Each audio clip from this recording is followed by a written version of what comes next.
আমাদের তো প্রত্যেকেই পরীক্ষা নিয়ে আমরা বিজি আছি। সিবিএসই পরীক্ষা মানে প্রত্যেকটা পরীক্ষার সঙ্গে আমাদের দুইজন টিচার আছেন, আমাদের প্রতিনিয়ত ক্লাস চলছে। ঠিক আছে, প্রত্যেকটা টিচারের ক্লাসের শিডিউল আছে। এখন যে ঘটনাটা হয়েছে, যে সময়টাতে হয়েছে, সেই সময়টা হলো পরীক্ষার পরের ঘটনা। ঠিক আছে, তথাপি আমাদের সঙ্গে সঙ্গে আমাদের সাইকোলজি ম্যাডাম এবং আমাদের একজন টিচার কিন্তু সঙ্গে সঙ্গে অন দ্য স্পট সঙ্গে সঙ্গে কিন্তু দৌড়ে গেছেন। একদম উইদিন 2 মিনিটসের মধ্যে ঘটনাটা শব্দ পেয়ে সঙ্গে সঙ্গে কিন্তু দৌড়ে গেছেন। এই 2-1 মিনিটের মধ্যে যে ঘটনাটা ঘটেছে সেটাই হয়েছে। কিন্তু এর সঙ্গে সঙ্গে আমাদের টিচাররা যখন মুভ করেছে সঙ্গে সঙ্গে কিন্তু সমস্ত ছাত্র কিন্তু পালিয়ে গেছে, একজনকেও আমরা পাইনি ক্লাসরুমের মধ্যে। এত শিক্ষক থাকার সত্ত্বেও, এত থাকা সত্ত্বেও এই ধরনের একটা ঘটনা। একটা খালি রুমে যদি কোনো স্টুডেন্টের তারা খালি রুমে থাকে, হঠাৎ করে যদি 4-5 জন বসে থাকে, অনেক সময় পরীক্ষা দিতে আসে, অনেক সময় পরীক্ষার সেকেন্ড শিফটের যারা পরীক্ষার্থী আছে তাদের জন্য একটা খালি রুম রাখতে লাগে আমাদের। ঠিক আছে, এখন একটা ফার্স্ট শিফট যখন চলে যায়, সেকেন্ড শিফটের জন্য একটা রুম খালি থাকে।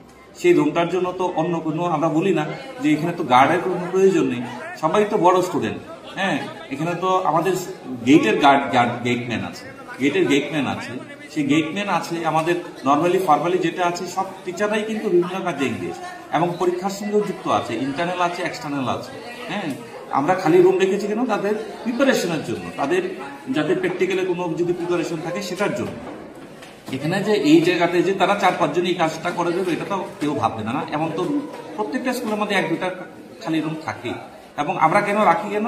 তাদের প্র্যাকটিক্যালের পরের শিফটে যাতে তারা পরীক্ষায় বসতে পারে এবং তাদের এসে কোথায় এসে বসবে ছাত্ররা, কেউ তো আগে আসে, আধা ঘন্টা আগে আসে, কেউ আধা ঘন্টা পরে আসে, এরকম হতে পারে। কিন্তু পরীক্ষার আগে তো সবাই চলে আসে, তাদের জন্য একটা রুম অ্যালট করতে লাগে। সেই রুমটার মধ্যে তারা এই ধরনের ব্যবস্থাটা করেছে। আর ফার্স্ট শিফটে চলে গেছে, সেকেন্ড শিফট ঢুকে গেছে, এই ফাঁকে তারা এই কাজটা করেছে। এটাও 2-3 মিনিটের মতো।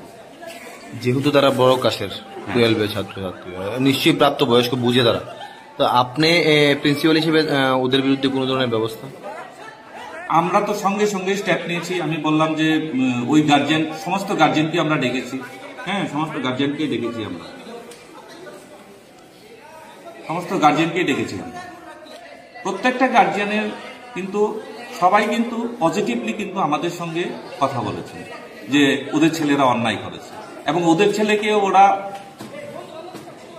যথাসাধ্য সেই ধরনের কথাবার্তা ওরা বলেছে আমাদের সঙ্গে। হ্যাঁ, তো এখন একটা বড় ছেলেকে তো পানিশমেন্ট দেওয়ার তো অধিকার তো আমাদের নেই। রাইট টু এডুকেশন অ্যাক্টের মধ্যে তো সেটা নেই। কাউকে আমরা কি শারীরিকভাবে নির্যাতন করতে পারি? এটা তো পারি না আমরা, ঠিক না?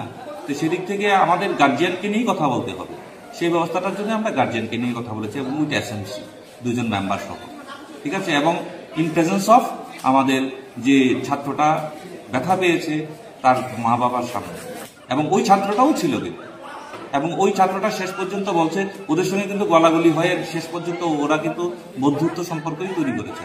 বলছে আমার ভুল হয়েছে, আমাকে মাফ করে দিবে। ওরা কিন্তু মাপ চেয়েছে ওর কাছে, ওর গার্জিয়ানের কাছেও মাপ চেয়েছে, ওর কাছেও মাপ চেয়েছে। এখন তারা নিজেদের গার্জিয়ানরা যদি মিনিমাইজ করে নেয়, তাহলে এখানে তো আমাদের আর অন্য কিছু বিষয় থাকে না, ঠিক না?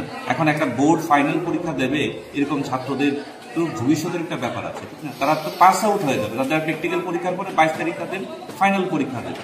এই সিচুয়েশনের মধ্যে আমরা কি তাদেরকে খারাপ কোনো কিছু করার ব্যবস্থা নিলে ভালো হবে জিনিসটা? আমার তো মনে হয় যে তাদের একটা ভবিষ্যতের ব্যাপার আছে। আমরা তো প্রত্যেকটা বাচ্চাকেই মনে করি যে আমাদের এই সন্তানের সঙ্গে তারা, তো তাদের জন্য তাদের গার্জিয়ানরা আছে, তাদের গার্জিয়ানের সঙ্গে যে গার্জিয়ানের সহমত আছে, ওই গার্জিয়ানরা যদি মেনে নেয়, এখানে আমাদের তো আমি উপলব্ধি করে কারো কোনো কিছু ক্ষতি করা তো ঠিক হবে না আমার মনে হয়, ঠিক না? তা আমরা তো সমস্ত ছাত্রদের মধ্যে একটা বন্ধুত্ব সম্পর্কই চাই, এবং যে ছাত্রটাকে মেরেছে সেও তো ওদের সঙ্গে মিলে গেছে। কালকে সবাই দেখি গলাগলি করছে, সবাই দেখি বলছে আমাকে মাফ করে দে, ওরা বলছে আমাকে মাফ করে দে, ওদের সঙ্গে ওরা কথা বলছে যে আমার ভুল হয়েছে, ওরাই বলছে ওর কাছে। এবং প্রত্যেকটা গার্জেনের আমরা একটা রেজলিউশনও রেখেছি কিন্তু, এটা এসএমসি সহ, এবং একটা সিগনেচারও আছে, প্রত্যেকটা স্টুডেন্টের আছে, প্রত্যেকটা মা বাবার আছে, প্রত্যেকটা গার্জেনেরও আছে। কবে নাগাদ ঘটনাটা হয়েছিল? এটা তো 5 তারিখে হয়েছে। 5 তারিখে আপনার ফার্স্ট হাফের পরীক্ষার পর। আর মিটিংটা কবে হয়েছে? মিটিংটা আমরা কালকে করেছি, কারণ আমি তো সবাইকে একদিনে ডাকতে পারবো না, ওই দিন সেকেন্ড শিফটের পরীক্ষা চলছে।